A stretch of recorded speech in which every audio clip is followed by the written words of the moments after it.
Good evening, everybody. Welcome to the Town of Pendleton February Planning Commission meeting. Thank you all for coming. I know it's been a rough couple of weeks with the weather, cold, so. If I could please have a roll call. Brad Valentine. Tim Pritchard. Jenny Sisson, Carol Hannah. Okay. We do have two members missing.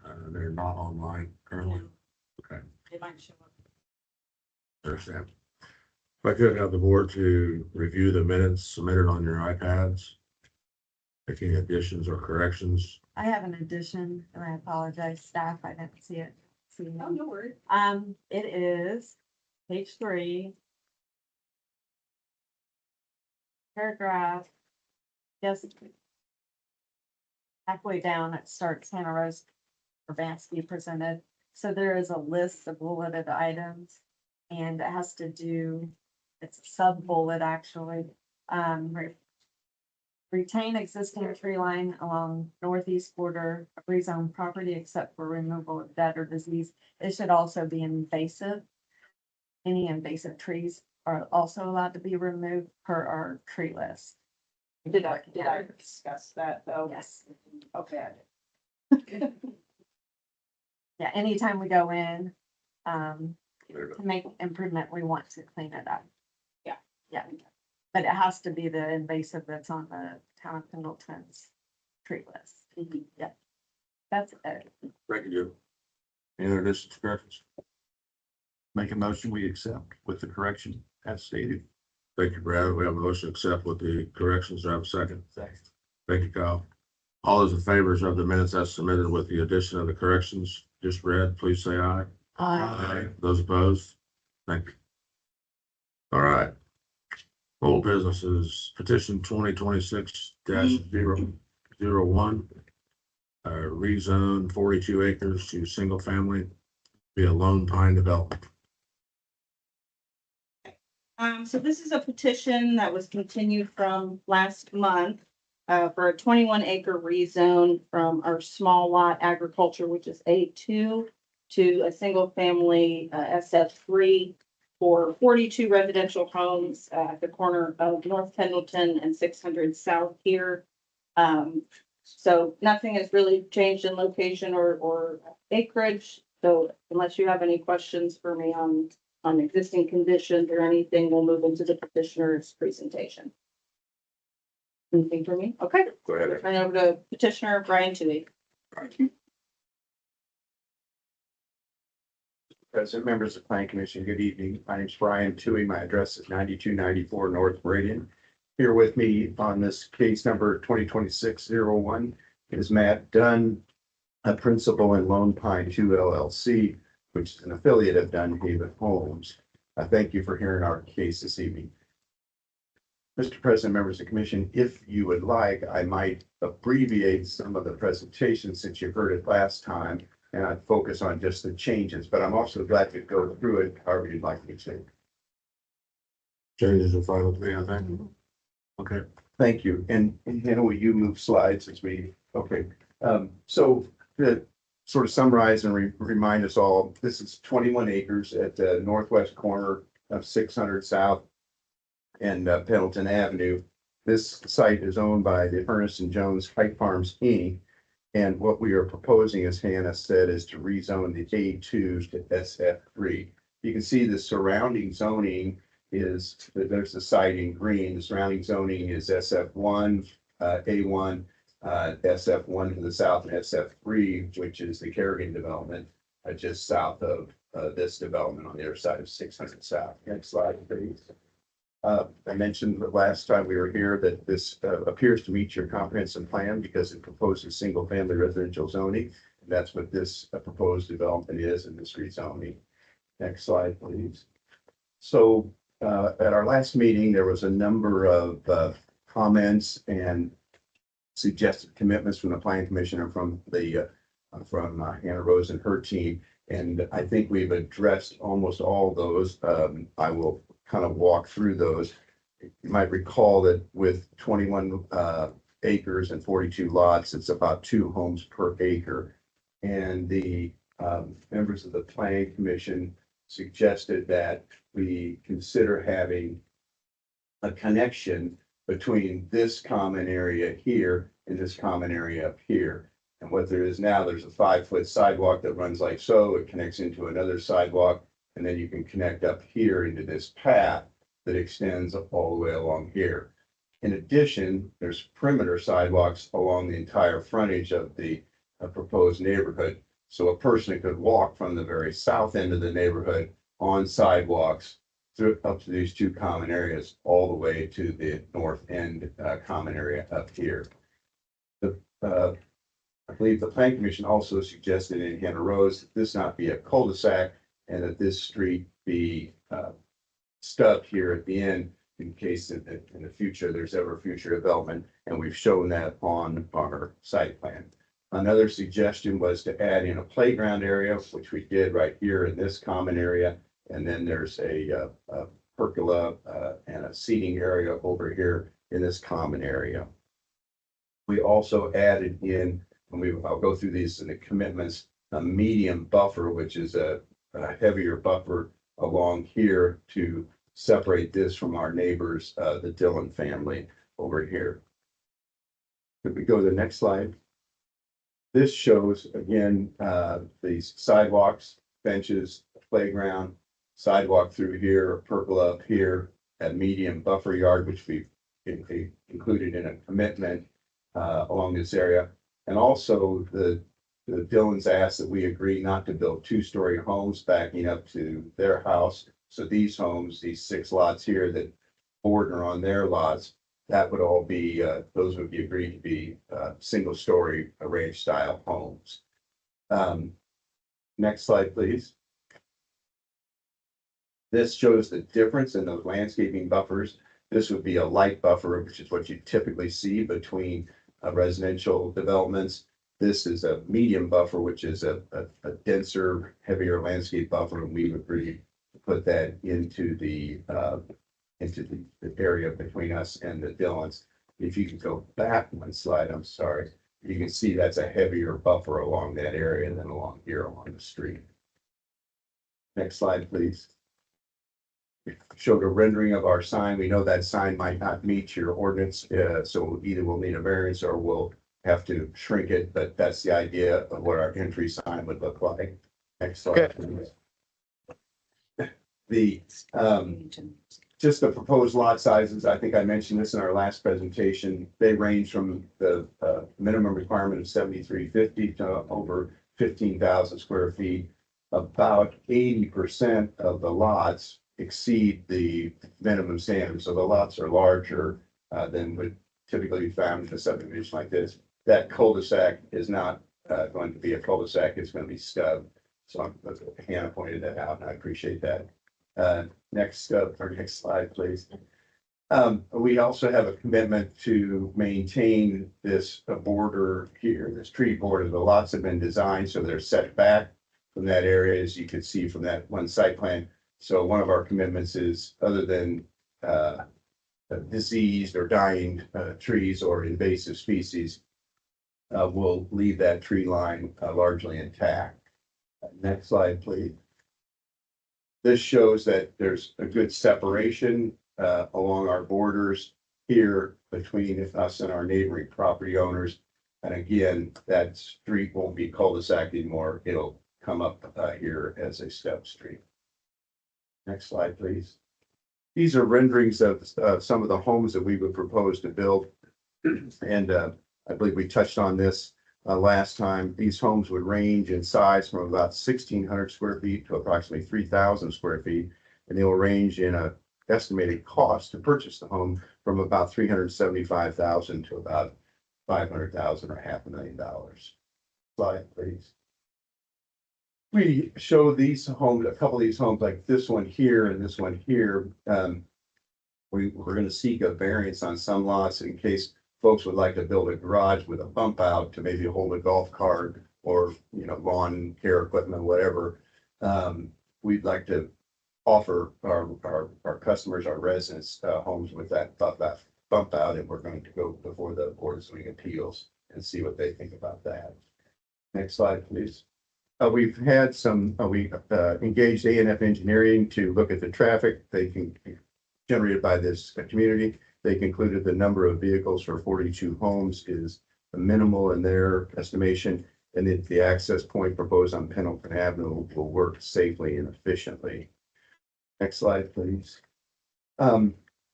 Just in your ordinance, the ordinance addresses things for the planning commission to look at. We're asking for an SF3 zoning that meets the comprehensive plan recommendation of single family residential zoning. That's a district that allows for that. One of the things is to look at one of the elements is to look at the current condition and character of the surrounding area. The surrounding area is single family housing. That's what we propose to build here. Consider whether single family is a desirable use on the small site.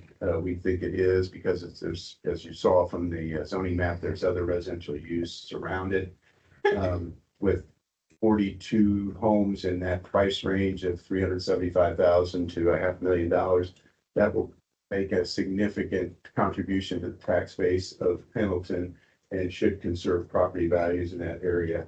And the rezoning will allow for attractive single-family homes to be built near additional or existing single-family homes. We think that evidence is responsible development and growth. Now for the next slide, please. Thank you. So members of the Plan Commission, we took notes and as Hannah did too, and we compared them. We think we've by commitment addressed most of the Plan Commission's concerns. The first one was that the exterior materials for the homes would be brick, stone, or wood or composite wood materials, or fiber cement, like a hardy plank type material, and that no vinyl siding would be allowed in the proposed neighborhood. The petitioner agrees to that. We agreed that we'd install a safety shelf in any of the detention ponds, and that the homeowners association for this community would be responsible for the maintenance of those ponds in the neighborhood. We've agreed to install a playground area in one of the common areas within the neighborhood. Our neighbors, Mr. and Mrs. Dillon, originally had asked for a fence on the property line, but our respectful suggestion on that was that may result in some removal of trees that are advantageous to both them and this neighborhood. And so what we would propose to do instead of that would be to offer the Dillons an allowance of $10,000 for them to install a 6-foot tall light composite fence in the area where they want to. We base that on talking to some of our subcontractors. We think that's a reasonable amount. You could spend less than that, you could spend more than that, but we think that's a significant allowance for the fence, and the petitioner is willing to do that. We would pay that to them at the time of our secondary plat was approved and before we started construction of homes. The plant commission, yes, sir. And that fence will be installed on their property. Yes, sir. The development plan for the neighborhood now provides for connectivity between the common areas labeled as area A and B. That's what I was trying to show earlier in the earlier slide. We would build the entrance off of Pendleton Avenue, 1 inbound lane and 2 outbound lanes, a minimum of 12 feet in width, with a 4-foot wide median between those 2 lanes. We would install a taper along Pendleton Avenue to allow for easier turnings into this subdivision. We've agreed to install the buffer yard that I mentioned along the border between the Dillon parcel and our parcel, and that would be a medium buffer as described in the Pendleton 2021 UDO. The existing tree line along the common border between us and the Dillon family would remain in place, provided with the ability to remove dead or diseased trees within that tree line. We have also agreed that no 2-story homes would be constructed on those 6 lots that border the Dillon's lots, Dillon's parcel. And because there was some concern, understandable concern about noise, we agreed that any HVAC units or generators would be located within the side yards only of the homes constructed on the lots that are adjacent to the Dillons. But we've also agreed to include in our declaration of covenants, conditions, and restrictions that there would be no pole mounted high intensity lighting anywhere within the neighborhood.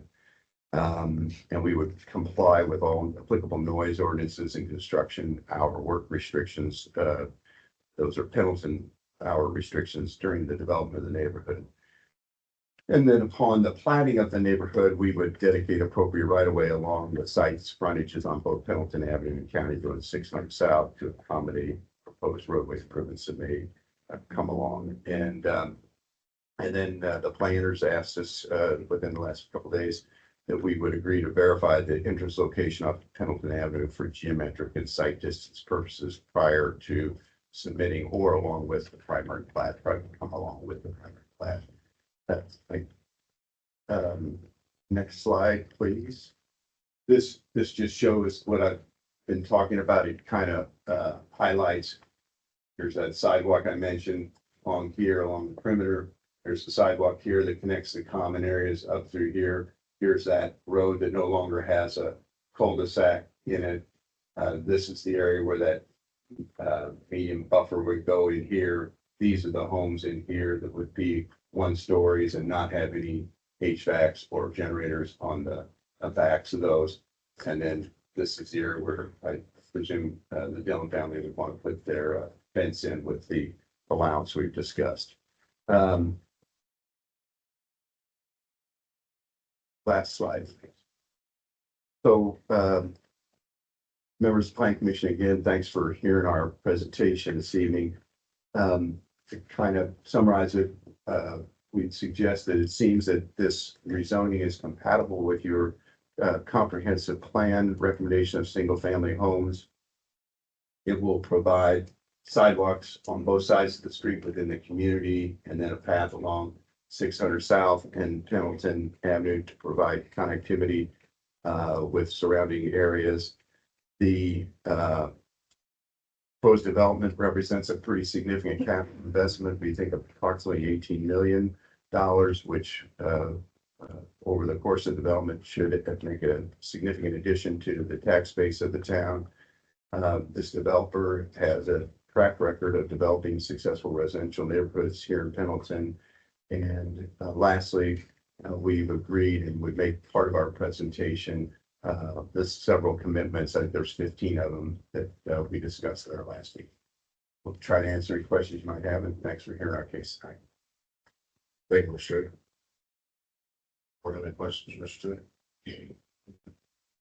So I guess my only question is that layout they presented tied to the rezone? Like, is the proposed development going to be substantially similar to that configuration? I think that's our thought, Mr. Acorn. I mean, with planning, there may be a change. Yeah, just generally, that's how it's going to look. Isn't that true, man? Yeah. Bethany, is there any Bob or Cheryl online? No. Okay. Okay. Scott, have any comments at this point? I do not. All right, thank you, Scott.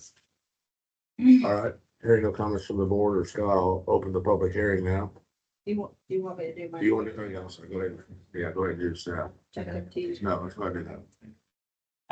So the function of planning staff is to analyze this petition against the comprehensive plan, other approved relevant plans and ordinances, as well as any existing conditions or variances placed upon the site, to present facts and analysis. So based on that analysis, staff has the following comments.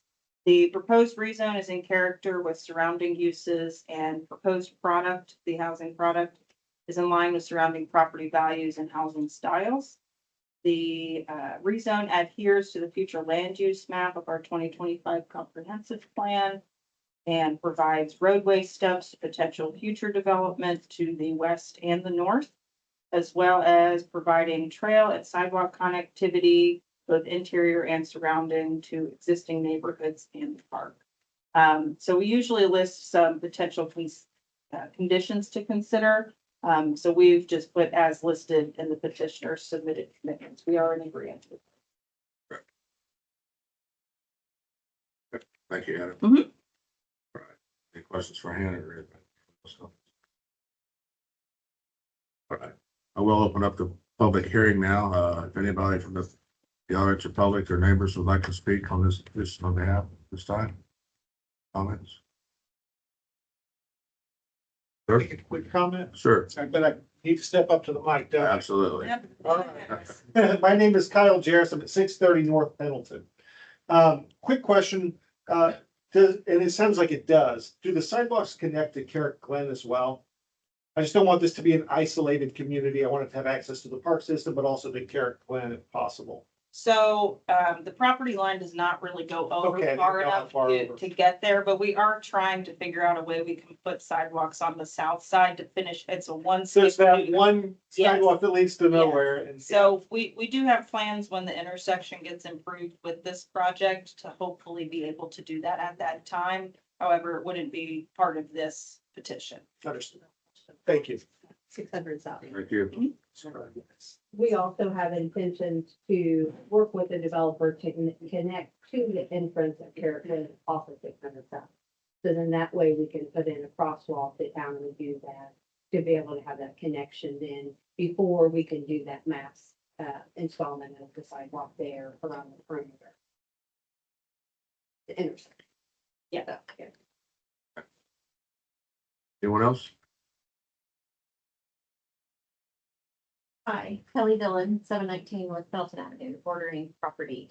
On the fence, we've not priced fences, so would it be reasonable for us to get a couple estimates to make sure that that's going to be within the limit? To make sure that maybe that could be reasonable or negotiable if we find otherwise? I had a question on the, I guess the buffer, the medium. Was that going to have, I thought it was gonna have like hills and the tree, 4 to 6 was there? foot undulating beam. Okay. Mound in there. Okay, so there was Right. not, okay, Yeah. perfect. That, Just saying. You've probably put up a lot more fence than anybody, right? Is that reasonable for the fence? I'm sure you priced it to come up with that number. Yeah, I think, as Brian said, I mean, we think it's a reasonable number. You can probably do it for less, you can probably do it for, depending on the exact material. Whether you go barbed wire or cedar. I guess. We What do you want? I don't know, I've not, Composite is what we're. A white composite? Not the vinyl. And they do have that in their commitments to be like deposit. They Yeah. did put that okay. specifically. He was just worried that it might not be enough, but I would be, if it wasn't, I would be happy to provide the estimates, show that it was. We were trying to come up with a Sure, a number. Yeah, significant, we thought 10,000 was significant. That's based on kind of a survey, not knowing exactly what you want, and I, not sure like, you don't know exactly what you want right, either. yeah, This is not meant to sound quite the way it's gonna sound, but, if you wanted to build a $50,000 fence, we probably would want to think about that. right, yeah, Yeah. Yeah, and so, and I think that we used a 400 feet, it's 210 feet, Sure. is what we measured, basically cover the south property line as well as the west property line. They're not full enclosure, but you have an elevator. Okay. These 206 feet, kind of use various pricing we have, but I don't know exactly how we. For the committee, we'd be happy to work with you and make sure we obtain quotes to okay, yeah, make sure it's fair. yeah, that's I fair. think Mr. Chu and Mr. Dunn would be happy to work with you. Okay, and it seems. And I don't think they want to build a $50,000. No. Fence. They're just trying to help you as much as they can, and it's probably a very reasonable offer. I don't want us to get in a fight, but Yeah, I think they'd be happy to work with you. Either way. thank you. Yep. Brian, I did just want to note that this is an either or, so there's a berm option or a extensive tree option. I think what we said in our commitment, we put a permit. You do the berm option, okay. Yes. Because we assumed that's what they would. Yes, no, I agree. I'm just, there's an or there. All right. Any other comments?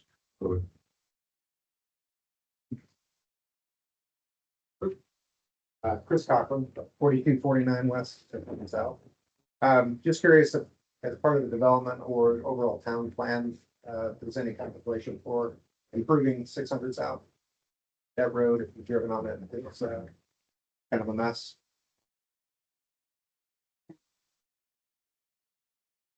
Yes, we, that is on our priority roadway improvement list. We are in the middle of doing a road impact, fee study right now. We anticipate that will be a road that will project to identify. So yes, yeah, I would say in the next 5 years, we definitely will be improving that road for sure. Yes, definitely. Thanks. Serious. Last call. Last but not least. My name is Lily Wiley, resident of 4300 West 600 South Pendleton, Indiana. This is not my intent, my original intent coming to this meeting. However, I am concerned about, what are the plans for the environment with this new build going in, this new rezoning and all this, rehousing subdivision? What about the animals' homes? The deer? Do we not care about that? Anybody? Yesterday I was on the drive down this road. I saw 8 deer in that field. And they crossed over and I know this doesn't matter to a lot of you, but I won't be able to live with myself knowing that they don't have the voice to speak up for themselves. The environment does matter. And I, from a business standpoint, I see why this is important to make and why this is important for the population and the community to grow.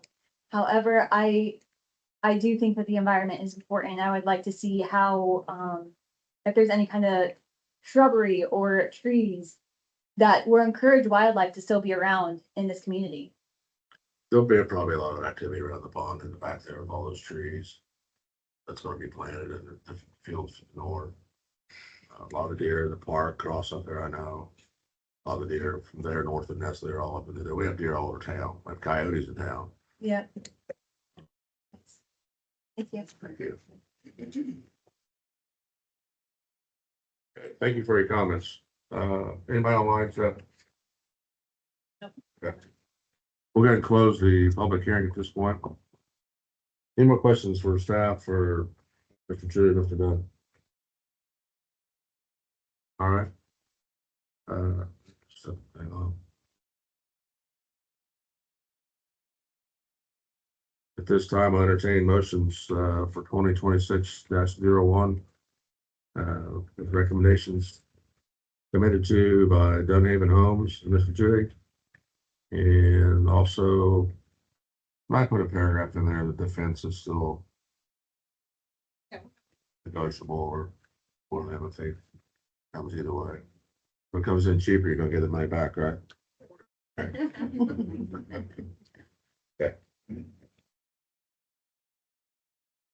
We'll make a motion to approve, the C, 10726-026-01 with the commitments that the, builder has made. I'll second that. Favorable. A favorable recommendation, yes, favorable recommendation to the council, yes. I'll second that. Thank you, Carol, for the motion. Thank you, Brad, for the second for 2026-01. All those in favor of that motion, the second, please say aye. Aye. Those opposed? Thank you. Motion carried. Thank you for hearing our cases. Thank you.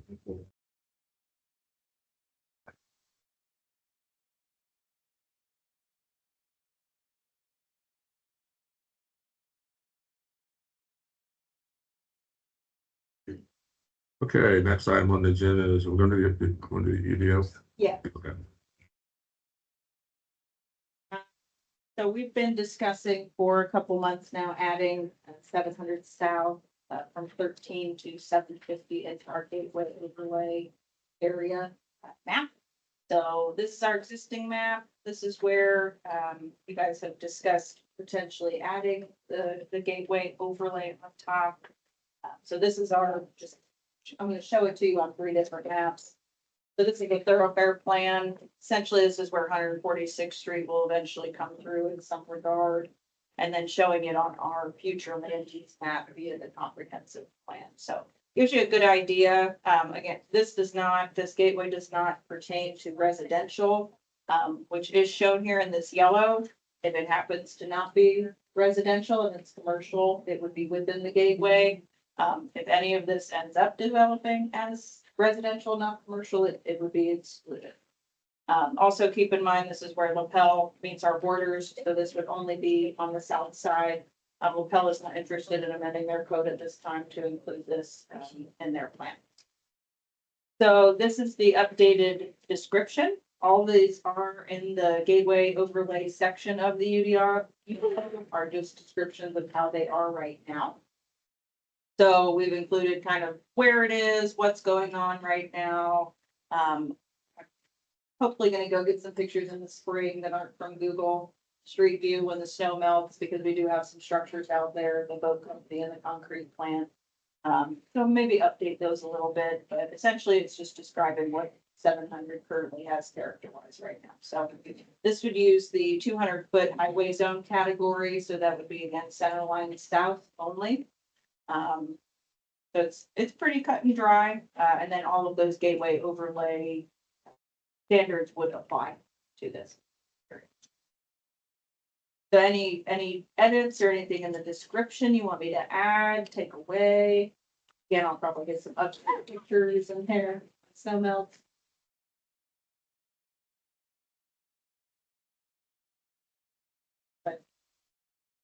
Anything else?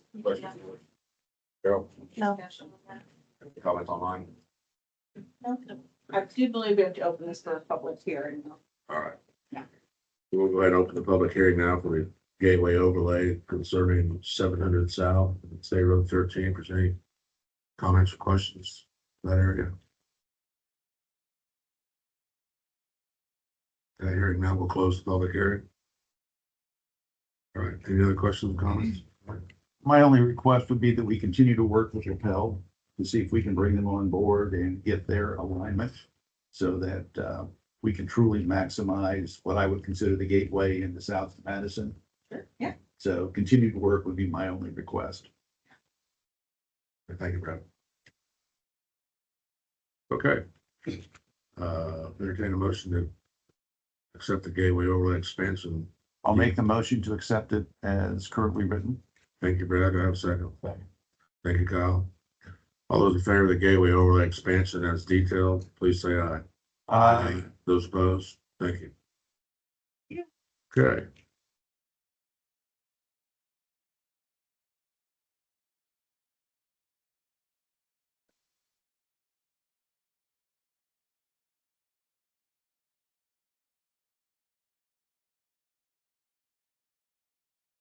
Is that number correct? It's the same as these subdivision. Oh, it's different numbers, never mind.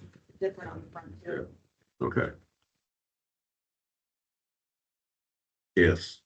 So before we get started, in accordance with Indiana Code, any property owner or the representative has a right to petition the Plan Commission and have a public hearing to consider their application for rezone. The development of the property is the property owner's decision only and a right protected by law. Planning and zoning ordinances regulate the use of land and ensure that development is appropriate for the town. Tonight, the Planning Commission will analyze the property owner's petition to ensure it meets the town's planning and zoning regulations. Upon completing this process, the Planning Commission has three options outlined in Indiana law to either forward a neutral, favorable, or unfavorable recommendation to the county council concerning the proposed rezone. The order of this presentation will be tonight. Staff will introduce introduction to the property owner petition, the petitioner's presentation. That'll be 20 minutes on the petitioner's side for presentation. After that, if there's a rebuttal or comments, he has 5 minutes. The staff analysis, commission questions to staff and the petitioner. That time we'll open the public comment for comment and questions. Then the Planning Commission will vote. That order. So at this time, we'll entertain PC 02042-026-01. The rezone of 8.38 acres from agricultural small lot A2 to heavy industrial HI zoning for development of an airfield, associated aviation uses including small scale aviation / drone testing in manufacturing. Denise? Good evening. So we have a petitioner Yeah, is sorry, Denise, real quick. So I just wanted to say that due to the proximity of my residence to this petition, I'm gonna recuse myself from discussion and vote on this matter because I think it could potentially impact my impartiality on this matter. Thank you, Kyle. So we have a petitioner. This is a petition was filed by Pete Bitar. This is at property 4250600 South. Petitioner is present here this evening, and he is here with his team. As President Pritchard had mentioned, we will, after I present some current use and site details, as well as I will outline what the petitioner is requesting for the commission to consider this evening. We'll give Mr. Bitar an opportunity to come up and to provide his presentation. Mr. Bitar has complied with all the filing requirements. That includes the public notification that he's required an affidavit verifying that he did so. As far as any formal objections, the town prior to tonight's hearing, we did receive some general inquiries. And right before tonight's hearing, we did receive one formal response that has been provided to your body with a copy up front. And we will make sure that we will add that to the records as well. So just to give some awareness and kind of the current use and site details, you'll see here on the display here, you'll see outlined here in the dashed yellow line. It's a kind of a long strip here. This particular parcel is zoned small lot agricultural, as what we call A2. The property all in all is about 8.38 acres. It is currently being used as a non-conforming commercial aviation field. That includes with research, development, and testing of aviation and various drone vehicles there on the site. This is information that we have obtained through conversation with the petitioner. He has provided this information willingly and has worked well with the town throughout this process. The surrounding properties are vastly single-family residential. So those range from SF1, which is our large lot residential, all the way kind of to the southeast as FS3. And you'll see here in this particular area here, the green is outlined our larger ag properties, as well as those in yellow are our large single family. Even some of these residential properties you'll see well exceed even our minimum acreage for SF1. So they're kind of one of our larger residential properties that we do have within our town. On this site, the features include about 7,100 square feet of workshop and hangar there. And there also are some temporary shipping containers, a total of 3 that have been added to the site around about 4 to 6 months ago. There are 2 that are being used as office space, and 1 of those containers are used for storage. And then you'll see too, there is a large, about 2,400 linear feet of grass runway there. The utilities that are available on this site is electric, that is through our municipal electric service. There's a 400 amp electric service available to the site that feeds to this workshop and also those units there on the site, accessory structures. And also there's a private well and a private septic system there on the site. Okay, we go to the next slide, Stephanie. So we want to go ahead and introduce what the petitioner is requesting for consideration. This is up for a rezone request, so that would be a change in our zoning map. Currently, that being a small lot agricultural, they are asking for a zoning change to heavy industrial. That's the HI. And to be allowed to have the aviation airstrip use for drone testing, as well as related light manufacturing. The reason why they need to go through a heavy industrial request is because this in our Unified Development Ordinance, airport is pretty general. So in order to be able to get to that institutional use of airport, the only zoning district that allows that is heavy industrial. So they would have to, and we'll talk about that in a moment, we'll have to also go through a conditional use request through the Board of Zoning Appeals to be able to obtain that conditional use to be able to utilize this site in this manner. So just to give a little bit of background, this site has been ag for quite some time, and it has also been long-term use for private airstrip and an aircraft hangar there, as you see shown here on the screen. This has been used from our best knowledge approximately about 50 years that this property has been used for this private use. Petitioner did purchase this property in 2023 intended for personal private workshop, a model aviation hobby space for drones. And at that time, because of the long-term use of being that private airstrip, it was considered kind of that grandfather clause, which what we call is legal non-conforming use. So over time, there has been a change in use. And so, we have had the conversations with petitioner. And so that is why we're here tonight, for him to go through the proper processes to be able to seek formal approval to see if he can get a zoning change granted to be able to use it not for just private use, but also commercial use. Because currently that use intensity has changed. There is high traffic volume there on the site. There are 2 businesses being operated on the site. So the one is the Leo Flight Corporation, in which the property owner is a partner in that operation, as well as there is a tenant as well on that site. So in that, and those uses, drawing in those employee type uses, that takes us to a level of being more commercial use. Also, there are 3 unpermitted shipping containers there on the site. Again, there's 1 for storage and 2 for office space. The way that our Unified Development Ordinance provides is that a temporary storage unit can be placed upon a site, maximum of 2, but only for a maximum of 120 days. So then with it being used only for storage purposes, not for office space.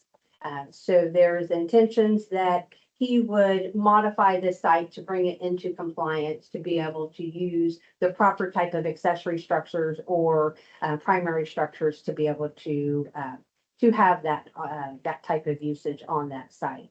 But with that being said, if the heavy industrial zoning were to be approved, heavy industrial is the only zoning that does allow a permanent shipping container or storage unit, but only still for the sole purpose for storage, for equipment and materials for the business.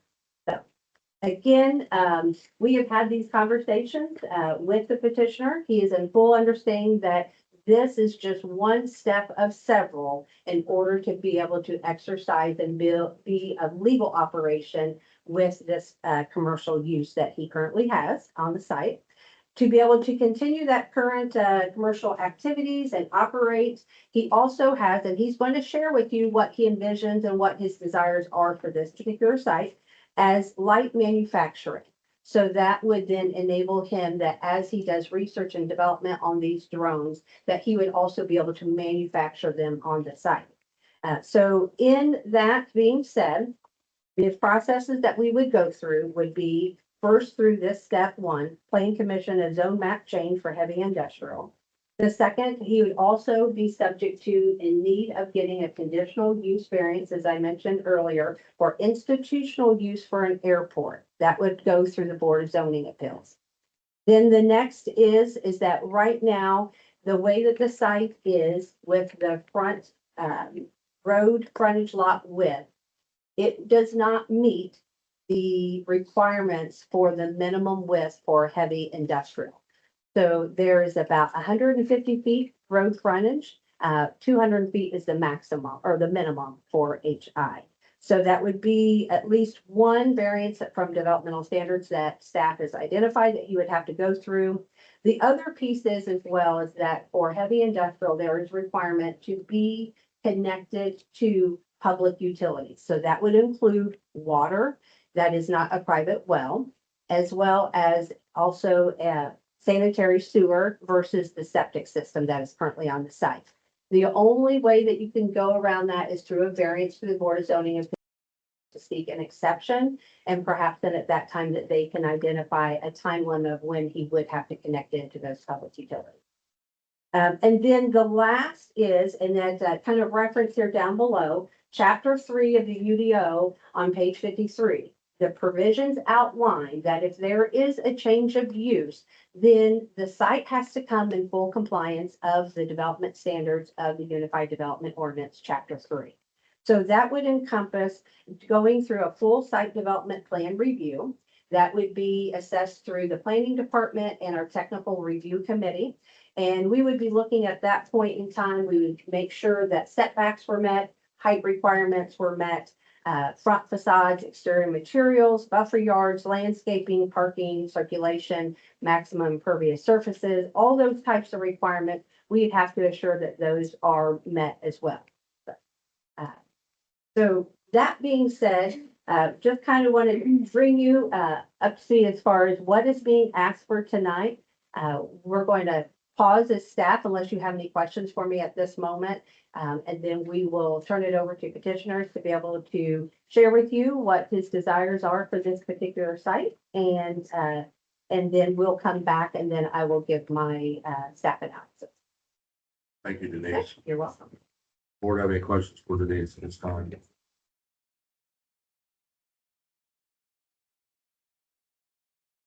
Mr. Bedard? All right. Thank you so much for being here tonight and for listening to our presentation. I just wanted to kind of give you an overview. We legally had the change of name with the FAA. So this site is also known in FAA parlance as IN31. It's actually got an airport designator from many, many years ago. It's been called many things: Hunsinger Field, Fuller Field, Hannah Field, Hannah's Field. And just recently we had it officially changed at the FAA level to TAR Field. Next slide, please. So next slide. So basically a little background here. So I own a small company and it's kind of folded within the family of Leo Flight Corporation called Electric Jet Aircraft. We do drones through Electric Jet Aircraft, and then we're doing human transportation through Leo Flight Corporation using the same exact electric vertical takeoff and landing technology. So we don't run gas engines. We don't run jet fuel or anything like that. Everything we do is all electric, relatively quiet, non-polluting, that kind of thing. We do all of our testing and manufacturing at the field, and manufacturing consists of 3D printing, basically router cutting and electronic assembly and soldering, that kind of thing. It's not, you think of heavy industrial as being smokestacks and foundries, and it's not like that at all. We're very light manufacturing, stuff that fits on desktops, not that requires factories. Right now, we are focused on safety and predictability. We're working on trying to be a responsible presence that contributes positively to the Pendleton community in a number of ways. Next slide, please. So a couple of our aircraft programs, we do all kinds of research and development on drones, different drone technologies. We have multiple patents on our drone technologies, which include our electric jet turbine drones. These again are all electric. They're not jet in the sense of burning jet fuel, but they fly using the Coanda effect, which is turbines. Basically, we have established that on the field, and we keep our flights generally within the field limits when we're doing test flights.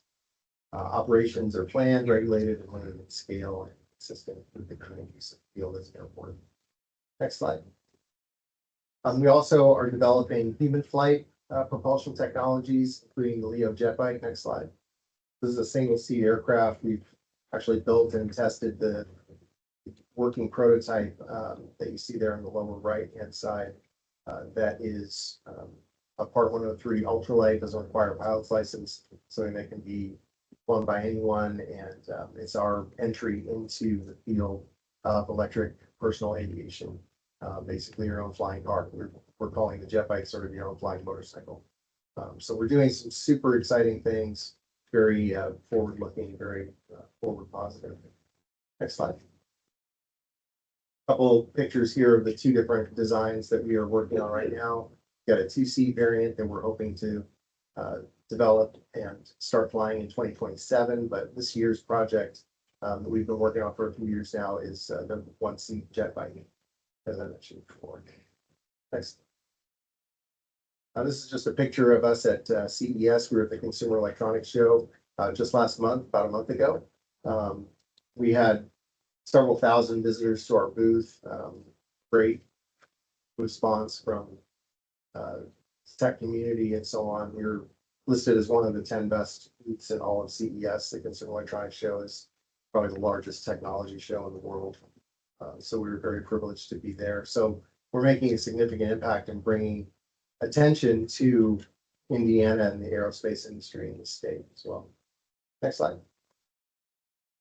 So our operations right now, we have just a few employees, not very many, but we are developing some really great technologies that we think really have a lot of opportunity for future development and growth. And again, what we do is sort of the light manufacturing assembly kind of work and then flight test.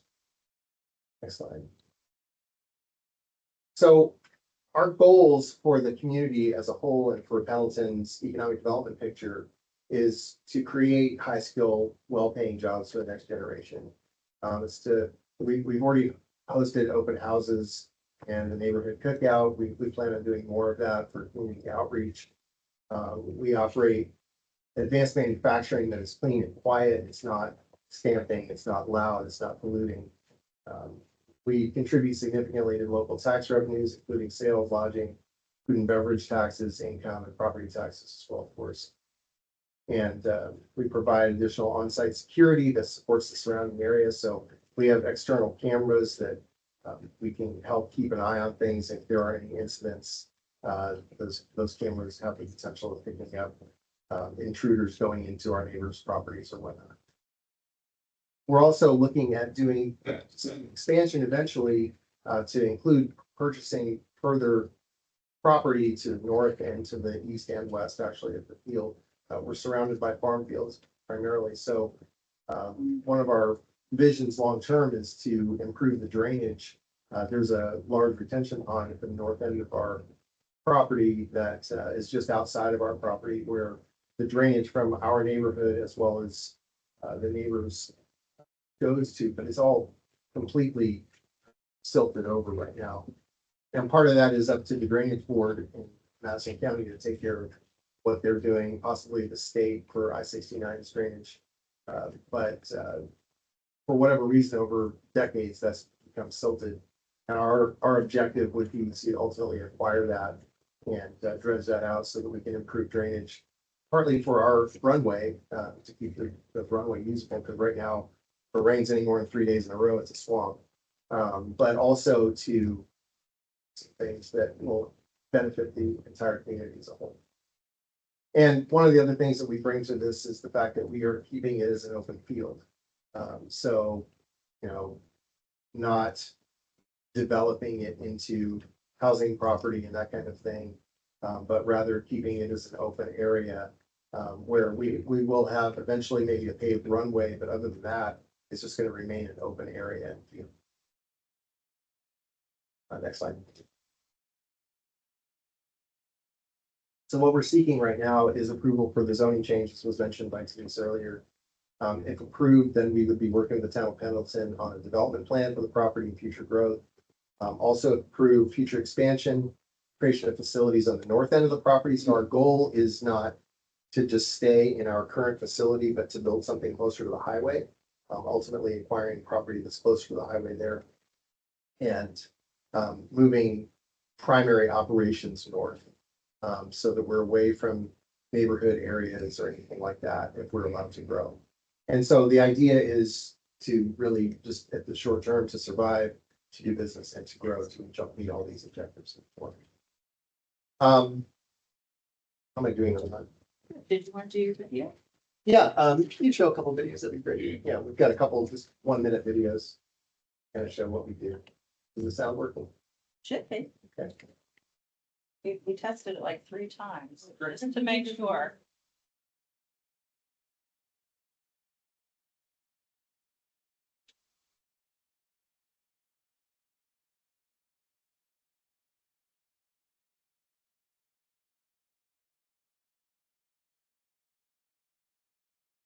Sally.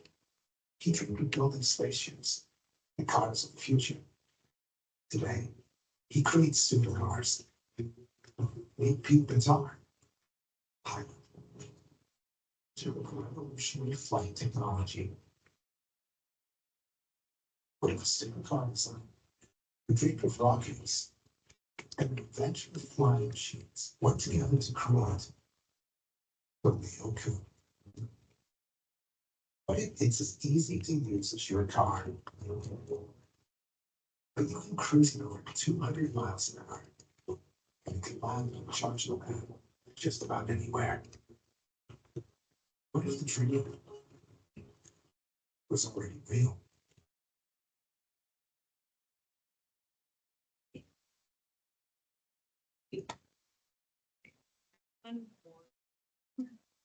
I'm 65. Hey, I cheat chair workouts. we didn't pay for YouTube. I'll add YouTube. Sorry.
So, our test pilot is actually here with us tonight. This is Kylie Taylor. Kylie, you want to stand up for a second? Yeah. Ask you a question or two. So It's never been done. Kylie, The Buster Electric Jet is schematically starting, that is really the key big discipline work we should be doing for us. I ran into Kylie. I saw her working. She's originally from Pendleton, right? It's, Born and bred here, pretty much. yep, graduated in 2006 from here. Yeah, so, and where have you worked most of your life? Like Food industry. food industry? I was working at Taco Bell when he found me. Yeah. And I saw her making tacos one day, like I just went in there and she made, I mean, it sounds kind of crazy, but I've never seen anybody work so fast and so accurately in there in my entire life. I was in awe watching her do her job, and she was running basically the entire kitchen alone because they were short-handed at the time. And it just made an impression on me, and I didn't really think much of it, but then it was, I think it was November of 24. It was around Thanksgiving time.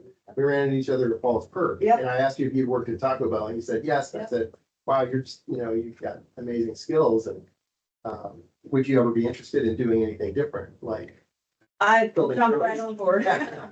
so she came on board with us part-time in February of last year, it's a year ago, and full-time in May, right? Beginning of May. So, I mean, I was working at Taco Bell and I just dreaded going to work every day. I'm a single mom. I don't get child support, no help from my son's dad or his side of the family, and I just never saw a way out. I never thought I'd have a better opportunity. And then when Pete came along, I started working there and I already have more confidence in myself.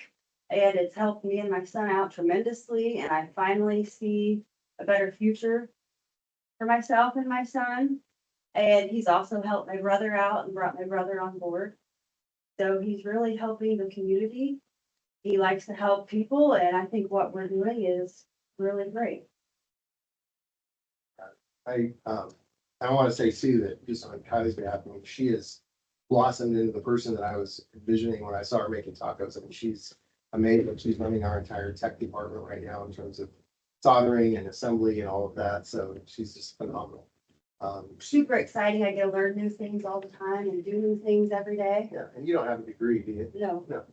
Never thought I'd make more money and have this opportunity with no degree. And the thing is, our industry is so new that there are no degrees for this kind of thing. This is all new technology. We're creating that talent pool. So we've been able to train that where we are here in Pendleton, Indiana. People are just like blown away. But you work like that in Pendleton, like you're doing that kind of thing in Pendleton. Yeah. It's very exciting and I appreciate you. Appreciate you. Sounds talking. So, I mean, we're trying to make an impact. Also have some folks here, our tenants, Block Safety are here. Block Safety is an $8 billion company that's based in Atlanta, Georgia, and they do work for police and public safety across the country and around the world, really, doing all kinds of stuff. And I'll let you guys explain that too, if somebody wants to pop up and talk about what Block does. But they've been able to, their drone division was acquired from a company that was started in Purdue that we actually were their first customers for. And then eventually they got acquired by Block Safety. And they're still in, your offices are in Purdue area still, right? West Lafayette.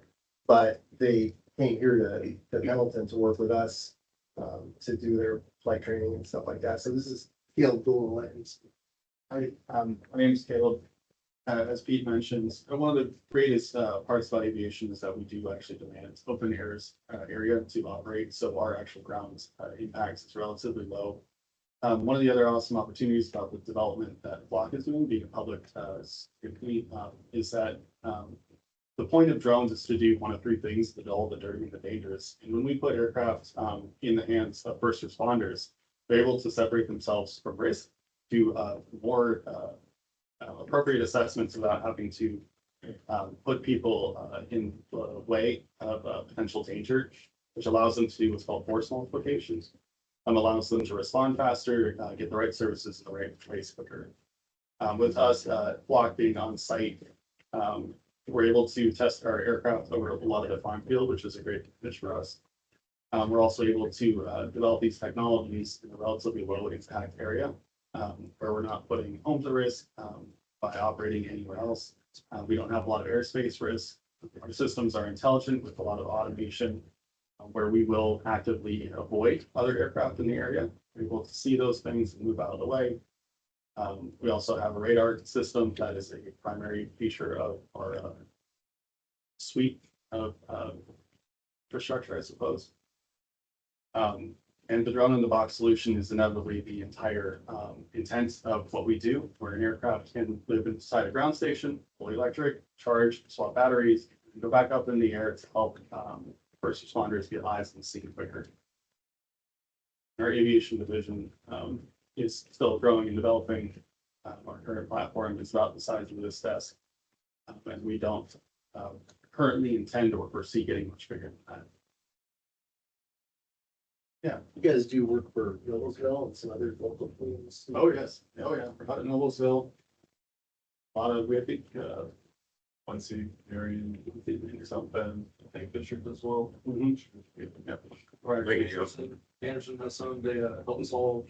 I one of the residents of Anderson, probably, but they actually moved to Anderson about a year and a half ago, 2 years ago. Got the opportunity to work with Block, got a job there as a flight test engineer. And my first week working at the company, they were able to use license plate reading cameras to solve a homicide that happened named Anderson. So our camera technology actually solved the homicide, pretty quickly. And it was great to see something like that actually happen in our community. Last thing I'll add on that too, is that we're actually quite proud to be able to hire a lot of people from Indiana into these high skill jobs and give them an opportunity that don't really exist in the state otherwise, which is really cool. But most of my flight staff is actually, local from Indiana, which is really cool. That's all I have. Good. Available to answer questions, right? Or It's what Denise do the staff analysis first, and you can, and I'll ask a question to Denise. Thank you. Thank you, Pete.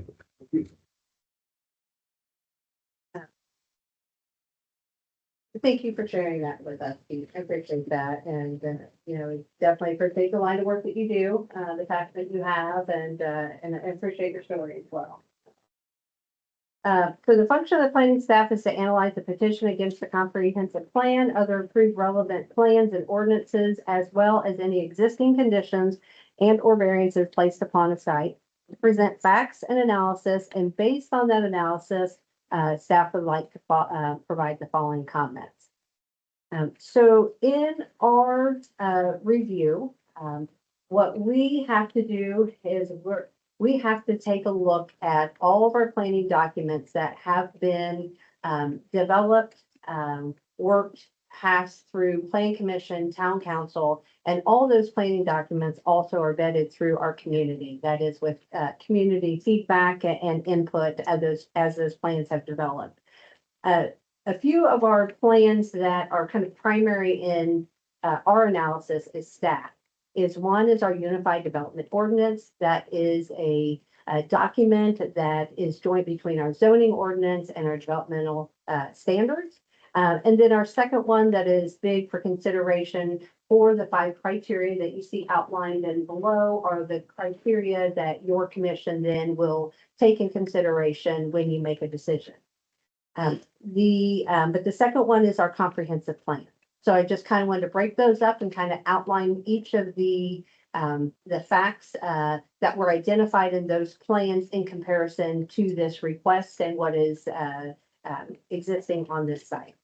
So first of all, for Chapter 9 of the Unified Development Ordinance, we call it the UDO, the use, the structures, and those site nonconformities cannot be altered, enlarged, expanded, or intensified without the proper approvals.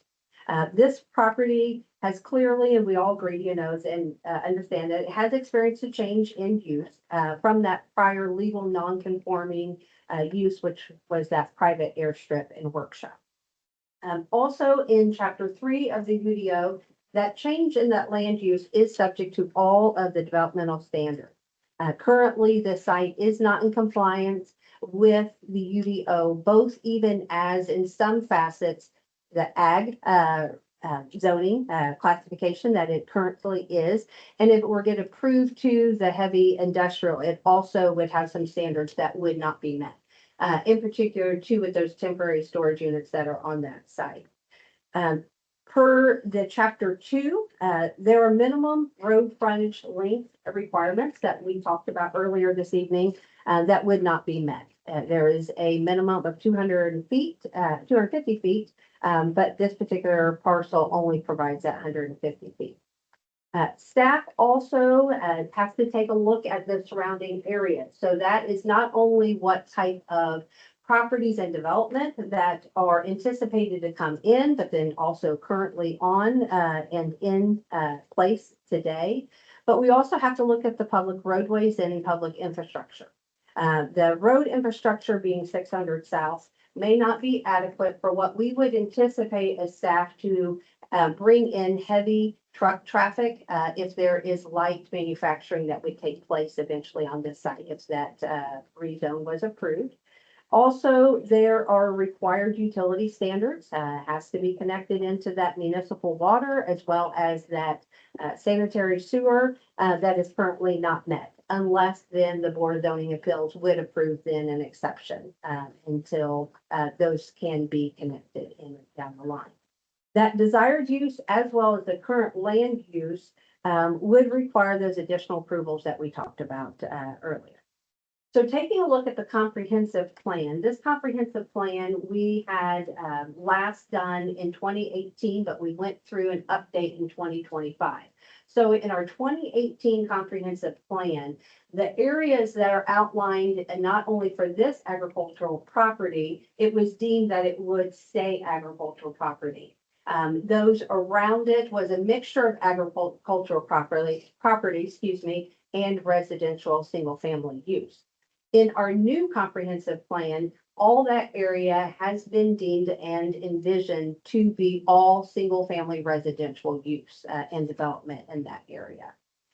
So that being said, Stephanie, if you want to slide down here, we can kind of show you and illustrate here. The property there is that long strip there in black. That is the subject property. You'll see in that yellow area that is kind of that north east side of I-69. It is slated and was identified to be appropriate for single-family residential as that area develops. So that puts it to where that area being deemed fitting for residential use only, that it would not be appropriate or considered fitting for a zone to be either commercial use in that area and or industrial development. Also, that proposed rezone to heavy industrial, it's not compatible with the surrounding use intensities, nor it aligns with the residential use and structures. Those structures there, most of those homes are 20, 30 years, fairly new developments. They are, a lot of them are faced with brick facades and those traditional structures that you see that are fitting kind of more in that neighborhood character. And so this type of proposed use would not be deemed based on the review of our comprehensive plan. It would not be complementary of those existing uses. Also, the consideration when we feel that should be made regarding those potential impacts that this expansion or even continual use may take place on the site. That is something that we as staff, have to advise our planning commission members of potential noise, safety, and privacy concerns for the nearby residential properties, those owners, their enjoyment of their properties, as well as consideration on potential property values and projected incoming uses and development opportunities that we anticipate that even with that parcel to the east, a large parcel could someday soon, just like even we had petitioned earlier, just a little bit to this to the further to the east would be developing residential. So then we also just want to bring in consideration that we need, Philip, we need to bring to your attention. This is our first kind of airport institutional rezone request through that heavy industrial land use. Our local governance, we govern our zoning regulation, our land use, what takes place on the ground, any type of ground level activity, those activities and how they impact the site. And also the developmental standards, also code enforcement, we oversee as well as assure that it is compatible with those surrounding areas. However, Federal Aviation Administration, FAA, has full control and authority over the airspace, flight safety, efficiency, and traffic rules. So with this petition, we not having safety zones established with schools or churches and whatnot, we would not be able to limit any, whether once these vehicles were to come into the air, we would not be able to have control as far as those rules and keeping it to kind of those property lines and so forth there for flight.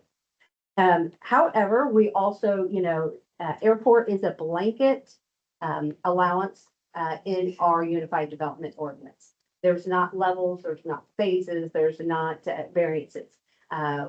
There can be some limits as far as timing of the day that can make us a commitment to this. There could be use and numbers of trips.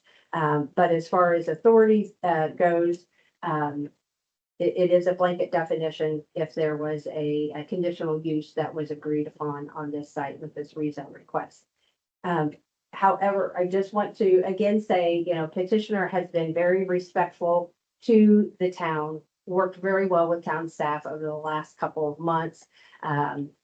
They have committed to operations being limited in scope with being light manufacturing. So light manufacturing and heavy manufacturing all go hand in hand in the same zoning of heavy industrial. But he has agreed to limit to light industrial or light manufacturing only, as well as to work with staff to come in full compliance with the UDO and all of our other developmental standards if the rezone is to be granted. That's all I have, unless you have any questions for me, and Thank you, Denise. you're welcome. Okay, I'll ask the board for any questions for Denise at this time. Recommendations. Points. Well, I have questions because this is, what I see is lithium batteries, so we haven't even discussed safety, storage of that as well. I feel like that's a big piece that's left off of this presentation. Don't feel like we're very versed on airspace. Liabilities if these were to crash in people's homes. And since these are with lithium batteries, those would, I'm assuming, explode, cause fires. Those are some things right off the bat that when we start discussing industrial uses, the information hasn't been presented here as far as whether it's federal, state, or local. We don't understand a lot of that. And I understand some of this is exploratory. And that sounds exciting. I like people's industrial spirit. But health, safety, and welfare is always on my mind when making decisions for our community. And there's a lot of Thank you, Jim. Any other comments or questions on the board?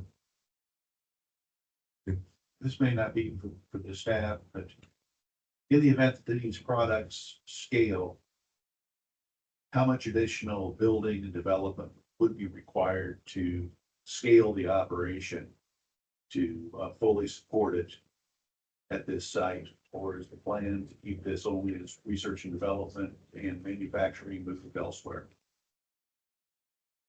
From our conversations with the petitioner is that they were hoping that then they would be able to, and that is what they're asking for, is to also have the light manufacturing that would go along with that district, that zoning district, that heavy industrial.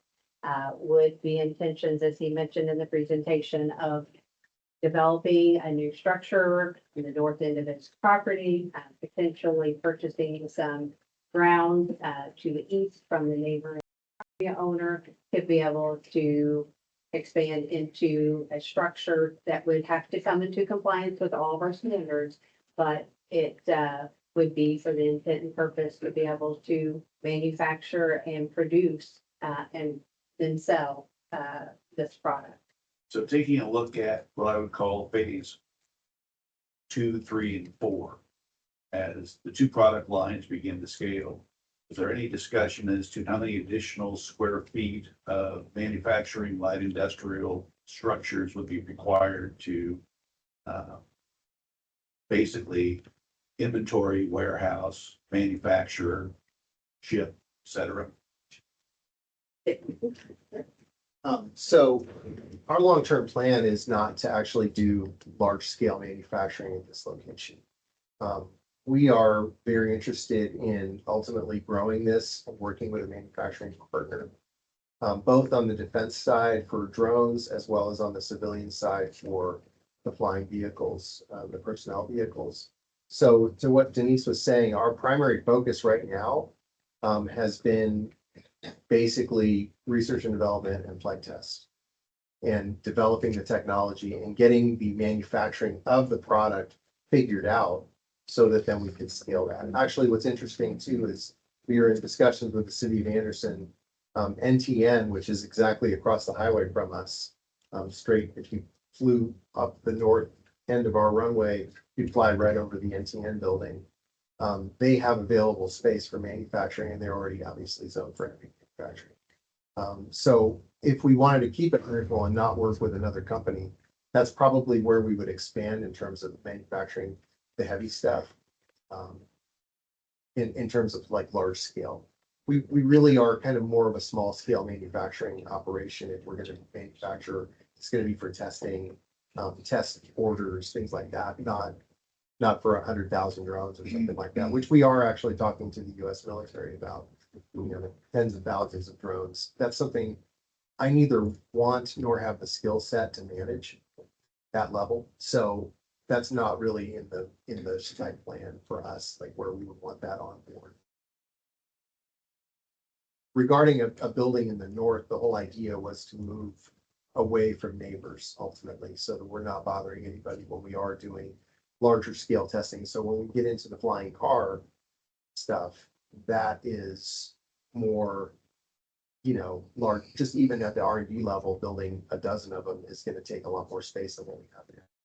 So that's sort of what we're thinking, but it's still sort of in the research, development, test and evaluation stage, not so much in the mass production stage. We're not going to build a car factory nor do we want to. The question that you asked earlier, Mrs. Sisson, was a good one about lithium batteries. We are transitioning all of our battery chemistry technology, and I can't speak for Flock directly, but we're moving everything into what's called semi-solid state. And semi-solid state does not have the burning, lighting on fire issues whatsoever. And you can literally cut it with a pair of scissors and it will not catch fire. Is that something that our Denise fire chief has information on that they're aware of?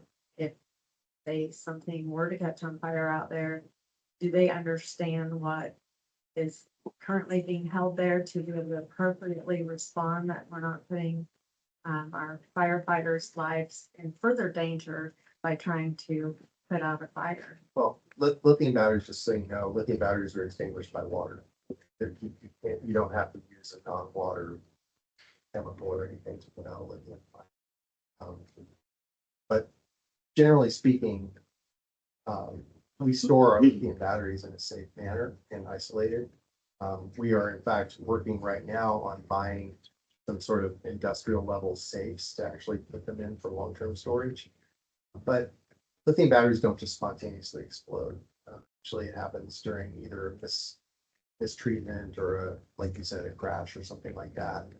When there are lithium batteries involved. And as I said, we are moving toward, especially when we're looking at any kind of scale, looking at a semi-solid state chemistry that doesn't have those dangers.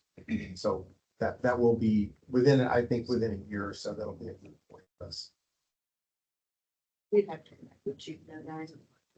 I mean, That's my understanding, lithium batteries, are where you're gonna put that fire out, submerged in water, not fly water. Right. but regardless, I feel like something at such level would need all the safety protocols in place and people aware. And that really lends itself to our inspections of businesses at all levels. So they can appropriately respond to any businesses, quite frankly. If you would build something north there, how would you access that? So what we've talked about doing, and if you can see the map there, you've got 425 west there, it tees into, or just it ends before the highway. Our thought was to purchase that field. Mary Hunsinger recently passed away and her kids are talking about selling that. Sorry, that's wrong. Is that? She did not. Oh. She's very much alive. Oh, I'm so sorry. No. Okay, I was told that there was a fight between siblings. My information is wrong. Anyway, I've understood at one point though that was for sale, that property is. It was for sale years ago, but it hasn't been on the market. But you'd have to use 425 to get to it. Well, if we could use the runway, we're gonna pave a runway that would go up there, so we would be able to drive up there through that as well, probably since I'm paving.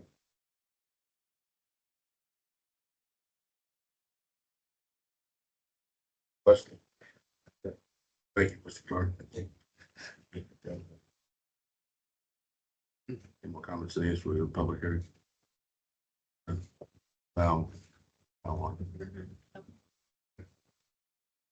Go ahead this time and open the public hearing. Anybody has comments for or against this petition, would please come to the podium, state your name and address.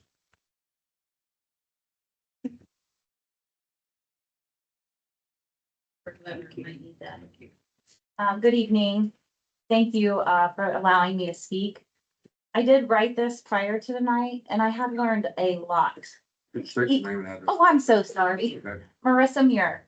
I live at 5920 South 425 West. This is literally right in my backyard. I'm gonna stick to what I wrote because I'm pretty emotional about this topic. And so what I've learned tonight, there's been some changes in what I might have presented. I moved to this home because it was my dream home. Quiet, rural, and private. I invested over $500,000 in what I believe would be my forever home. Unfortunately, the character of the property directly behind me has changed rapidly and dramatically in my short time living in this home. And I'm deeply concerned about what that means for my family, my privacy, my safety, and my property value. Over a short period of time, large items have appeared on that property, including a trailer, large equipment, camper, actually 2 campers, and now 3 shipping containers. There has been a significant increase in people and vehicle traffic at all hours of the day, right outside my bedroom window. Most recently, 6 concrete pads with conduit have been installed directly behind my backyard. These are what I believe to be drone landing docks. If you're not familiar, we are familiar. I'll just skip that part. These narrow rural roads that are already struggling with potholes and wear just are simply not equipped for high volume or commercial traffic. We pull to the side for each other to not hit each other or our mailboxes. The property in question obviously is zoned agricultural, yet all indications point to business and industrial activity already happening. My knowledge is that there has been recreational aircraft use, military drone training involvement, Pete's personal business venture with developing the flying car, and now Flock Safety. While they're excited and the technology is really cool, Flock Safety is major. Hundreds of millions of dollars are being invested in this new technology, which I think is fabulous. But it concerns me about the rapid possible development. They're a surveillance camera company that work with law enforcement. They acquired Aerodome, and now they've integrated the cameras and the drones. So the drones they're flying in my backyard have cameras. We're not talking about a casual or recreational drone use in our backyards. We are talking about large, not right here, large professional drone use with a significant financial investment and long-term operational infrastructure changes, I believe. This raises serious concerns for us and our community. Privacy. What is being recorded? Who owns the data? How long is it stored and who has access to it? Legal compliance. I did look up some laws, but I'm not the lawyer. And I know nothing about aircraft, but Indiana does have its own specific laws regarding drone usage, including distance from our homes and altitude restrictions. And so who would be enforcing this? Nobody has been so far, to my knowledge.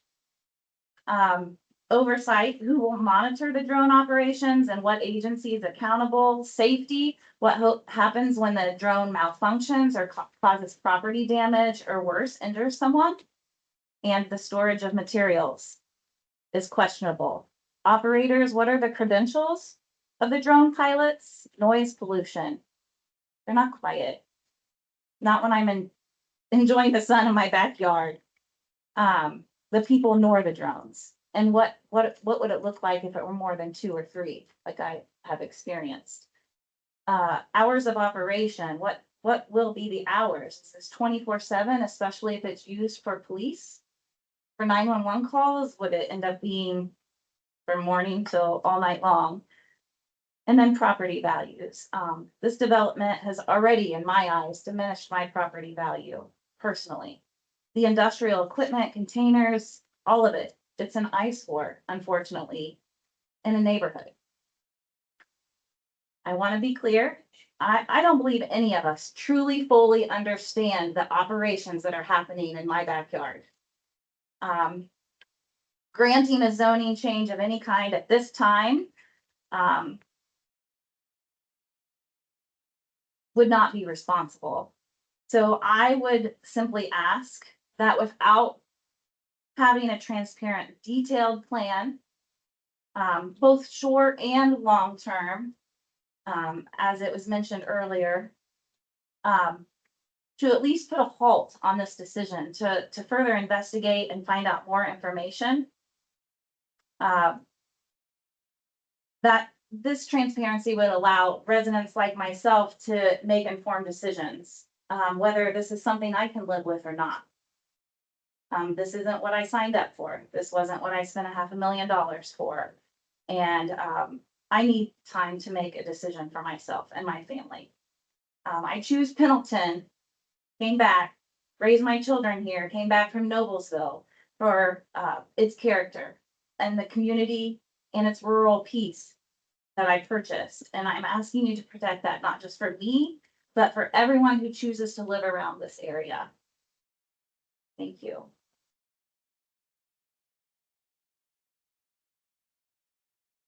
Gus, any comments?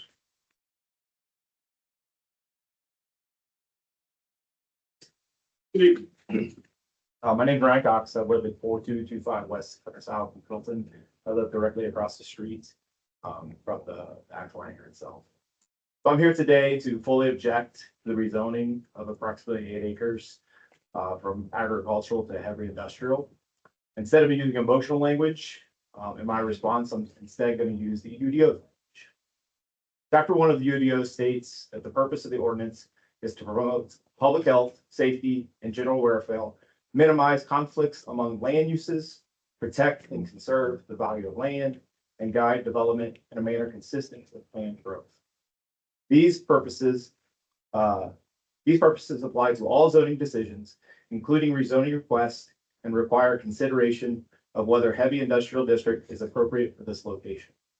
Rezoning this property to heavy industrial isn't consistent with those stated goals, given the surrounding land use. Chapter 2 discusses zoning districts and their purposes. Rezoning to heavy industrial allows a broad range of permitted and conditional uses, including heavy manufacturing, trucking or freight yards, and landfills. Approval of this rezoning would allow future owners to pursue any of these uses, regardless of specific project described in the current petition.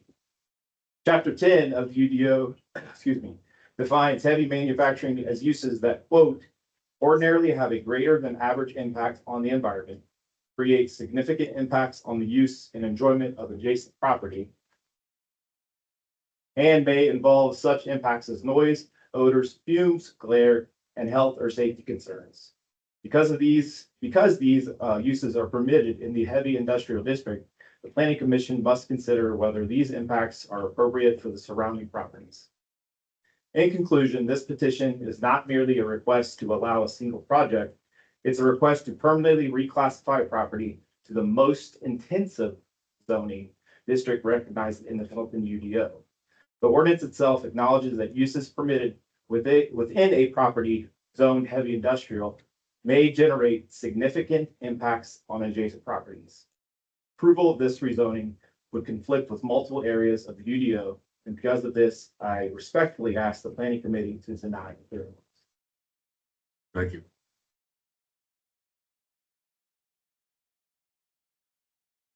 Anybody else? Take one more.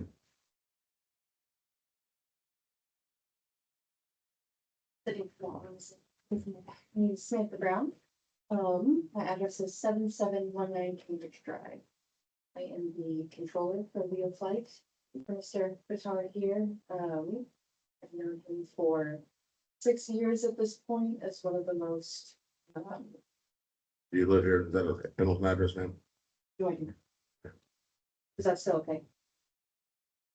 Council. I'll give you the sticker address. Yeah, 7719 Cambridge Drive, Fishers, Indiana. If that's okay, then. That's fine. Okay, so yeah, I'm here to, provide support for my workplace and Mr. Vitar here.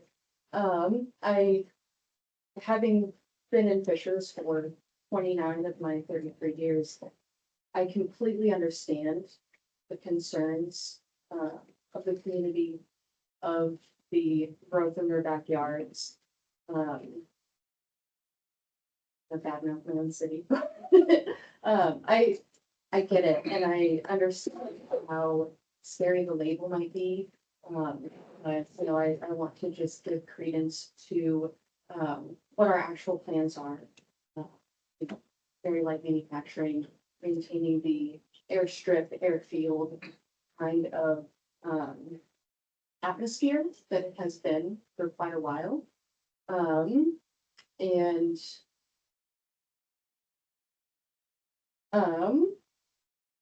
I just hope that the planning commission can, take in all of the comments here and try to come to an understanding that allows Leo Flight and all of the good that Mr. Vitar is doing to grow without being too much of a burden on the community. Thank you. It's me again. Sorry. Kyle Jarris, 630 North Pendleton Avenue. So, I've been a Pendleton resident for a little over 20 years. Actually spoke in front of here with Carrot Glenn a few times, so it's that face, you might recognize me. But on the other side, I work in Muncie. I'm the Director of Education at the Academy of Model Aeronautics. So I'm a bit of a UAS expert here, which none of this. I also do plumbing up at the house, so I'm a pretty down to earth guy.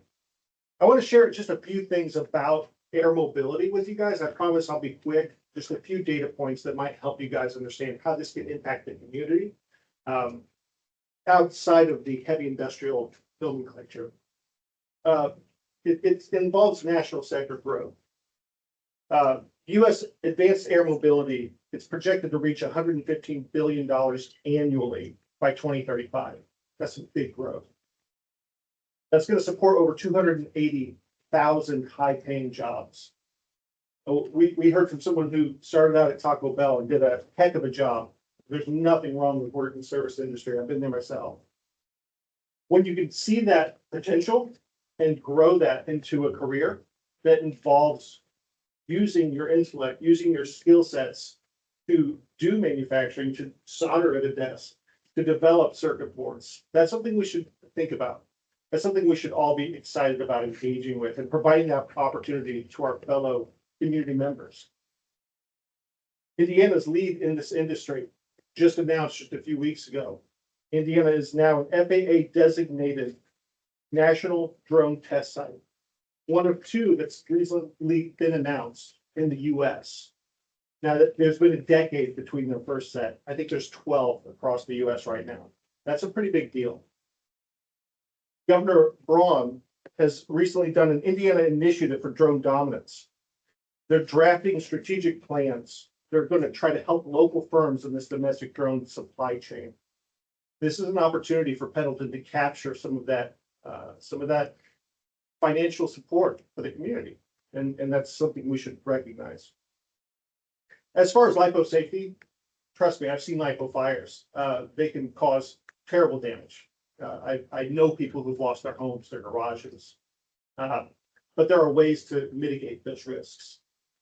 If you bring this into this compliance, then you have more access to make sure that those risks are being looked at, right?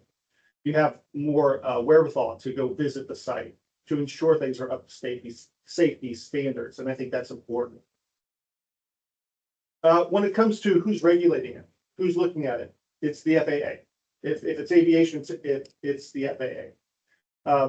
But the FAA is a very unique beast. There are a lot of safety concerns, but there's also a lot of mitigation of those concerns. That's what the FAA is all about. And if we transition this to a heavy industrial as an airfield, suddenly those regulations really do take effect. And those regulations aren't just in the skies, they're on the ground too. Not only just the town council, but also national standards on how these things are conducted. I'm on page 2, I'm sorry. We've already seen this localized high-skill training. If we transition this manufacturing, this can serve as a living laboratory for the community. It's going to create local career pathways. Indiana's prioritizing $1.4 billion in federal investment right now. They're scaling the SUAS workforce, and this is a clear example of where that can happen. The aerospace sector in Indiana is boasting that 37% of its roles in aerospace are technically advanced. This is no difference. Again, this isn't building loud manufacturing. This is building local manufacturing on a small scale. As far as educational partnerships, Pete's already working with educators in the area. He's working with Purdue University, Anderson University, the local high schools. He's bringing people into this environment, showing them what's possible in aviation, not just in the UAS industry, not just in VTOL aircraft, ultralights, but really supporting the overall push from the President Trump when it comes to investing in drones and our ability to defend against all enemies born into this thing. That's all I got. I went a little bit off the cuff there, but if you have any questions for me outside of this with anything UAS related, please use me as a resource. Thank you.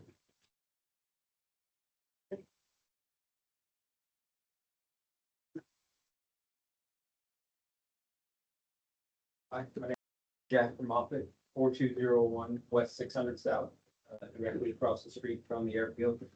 I don't want to take anything away from what you guys are doing, technology wise, and all the great work you guys are currently doing. That's great, but I did want to bring mine and my household concerns to light. We did have concerns of the future use of the property if there was the building to be built farther out to the north side, like what would happen possibly if they were to leave that property and what other things would come into that property there. The traffic that is coming down that road, it's already been talked about how it is a smaller roadway on West 600 and just adding more to that. My wife works from home, so she is seeing the drones and everything, and she does hear the noise every day, so she does bring that to know that is there as well. We do know the testing of them being done daily.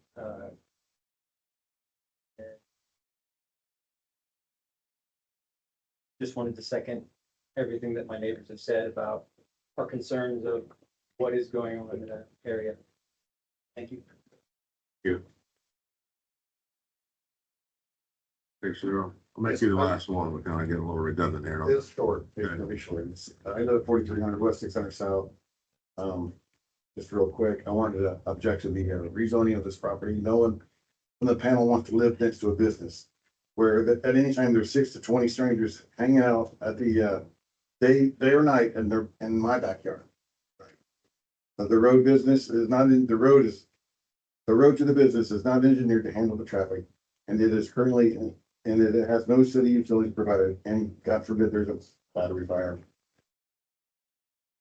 The business wants to pave a 2-lane road from the street to the other end of the property, which would fit my place with a road on the east, the west, and the south. With semis going up and down that road. And then who knows if they want to park overnight or sometimes they stay all night over there, which is fine. They're pretty good neighbors, but they just, the question isn't whether these guys are not good intention, they're good people. It's about the heavy industrial rezoning change. And it's in the residential area.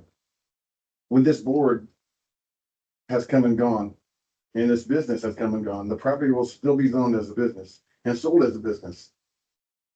This is up to you, the board, to protect this well-established neighborhood. Thank you. Thank you. James Wyland, 4300 West, 600 South. Thank you. Thank you, Mr. Wiley. Okay. Steph's anybody online? Nope. Okay. Go ahead and close the public hearing at this time. Thank you all for your comments. Appreciate it. Mr. Bitar, do you want to have any rebuttal to those comments, or you got 5 minutes? We've tried to be a good neighbor to the best of our abilities. You're not even really allowed to fly drones at night. We have not flown drones at night. We have had a couple nights where we've worked late, but it is not a consistent thing. I would say you could count the number of nights that we've worked on one hand in a year. And we've tried to keep the noise to a minimum, tried to keep the lighting to a minimum. We have, one time we had a youth party from my church with high school kids come in. So that may be what people are referring to, having a Halloween party there in October. But other than that, we try to be very respectful of the neighborhood. And the whole idea of the development plan is if we are allowed to grow, the possibility of building something to the north in this zoning would give us the ability to move things away from neighborhood, not toward it. The other thing I'll point out is that this has been an airport with airplanes flying in and out. Airplanes with loud engines, crop dusters, those kinds of things happened all the time. And we don't do that. We don't fly large airplanes. We fly electric powered drones that don't combust fuel, so that there's no combustion noise at all. The noise day and night, I don't know what's being referred to there, because we don't fly at night, never flown at night. So there's just a few things that I understand, I understand the idea of eyesores and things like that. A lot of what we've got going on right now outdoors, outside of the regular building, is temporary. Structures that Flock has right now are just rentals. They will be removed. Our goal is to develop the building further, and we've already done quite a bit of improvement to the facility indoors, insulating it, just cleaning it up, making it a lot more functional, a lot better off as a valued property. But again, that building has been in that condition there since the 70s, as I understand it, with some expansion in that period of time too. So it may have been a hobby airport or whatever.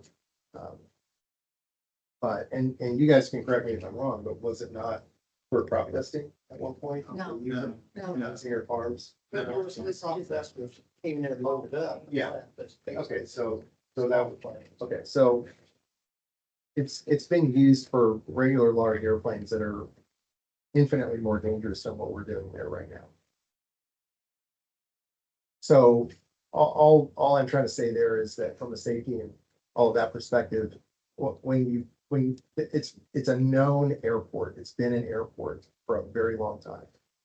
50 some years, you said? 1969. So almost 60 years, 57 years. So all I say is it is an airport. I mean, and when it was built, for whatever purpose it was built, it's a hangar, it's a large, basically pole barn type structure that we have done nothing but improve on and make it a better facility. It's insulated, it's a functioning facility that we are continuing to do improvements on. And yes, sometimes there's some stuff outside and we're trying to get rid of that stuff little by little, and we have gotten rid of that stuff, but a lot of that was there when people moved in too. One of my neighbors that was talking about that. So our goal is to improve the facility and the neighborhood as a whole. If we're allowed to do that. And I understand the concerns. I would like to know what the limits really are for this field if we were not approved. Because again, it is an airport. And so, you know, if it can't be used as an airport anymore, then I'm not sure how it was ever allowed to be used as an airport for this period of time. So in a way, if that's the situation, the bill of goods when I bought it, because I bought it for this purpose. And in fact, when I bought it from Brenda Fuller, they wanted us to keep it as an airport. They didn't want us to just turn it into a shed and build houses back there. But if that's what the site plan is, and that's what the goal is, for us to put housing, you know, on the backyard of our neighbors, you know, maybe that's what I have to do. I don't know. I don't like the idea of being hand-tied in the sense of being able to say, well, you bought an airport, but you really can't use it as an airport. So all of that is kind of what's going through my mind. I want to be as good a neighbor as possible. I try to be as friendly and as kind and as accommodating as I can be and still do what I need to accomplish, but I want to work with the town. I want to be a good neighbor to the community. I want to bring jobs and do things that, you know, we talked about doing. So if there's a way to find balance in all of that, that would be. Thank you. Comments, reward for everybody. Thank you. Have you seen? No, I think if you'd like to go through your bullet points. Or is anybody online have any questions or anything? No. Okay. Again, thank the public for coming, comments. You know, it's a difficult decision. Sometimes the board is faced with difficult decisions. That's why we're here. Thank you, Mr. Bertard, your staff, your employees for coming. You got an interesting thing there going. It's very technical. It's probably gonna expand tremendously over time. Going back over the staff's recommendations and findings, there's 13 points here that are in non-compliance with the UDO, the comprehensive plan, and some of the other zoning regulations, FFA. Having said that, it bothers me, and I think it bothers the board a little bit, if this were to be approved as heavy industrial. As to what would happen in the future if you did move to the north, expanded the road, even drove down the road, all the traffic's on 600 and or 425. We have a tremendous problem now with trucks coming south from Nestle. They don't know where to go. They get turned around. They cut through everything. The second thing I see is if you were to expand and get a lot larger, you're going to need another facility. If you abandoned this facility, then we've got a property on the north side of town with nothing around but a house that's heavy industrial. And to sell that, I'm not sure what would go in there, or if we could control what would go in there at that time. Particularly when that happens, these people on this board may not be here. It could be approved for something, and then we have houses all around us. You've seen earlier in the meeting, we used to approve 44 lots to the east. I'm sure over time, those subdivisions are going to move to the east. Much like any farm fields around Pendleton area are dramatically filling up with homes. People want to live here in the community. So with that said, and everybody's findings and recommendations from staff, it's my recommendation. I'll make the motion to give this an unfavorable recommendation tonight to move on to town council. Do I have a second, please? I'll second. Thank you, Carol. Can we have a roll call vote, Hannah? Sure. Argyle, Unfavorable. Unfavorable. Tim Pritchard, Jenny Jen. Simpson, Unfavorable. Carol Hannah. Carol, Unfavorable. thank you. This petition receives an unfavorable recommendation. Mr. Bitar, this will move on to town council. March 3rd, 12th. They have the final say in this, whether it's favorable, unfavorable, or favorable with conditions. That time this petition is closed. Thank you. I don't believe there's anything left on the agenda. Work. Council. Meeting adjourned.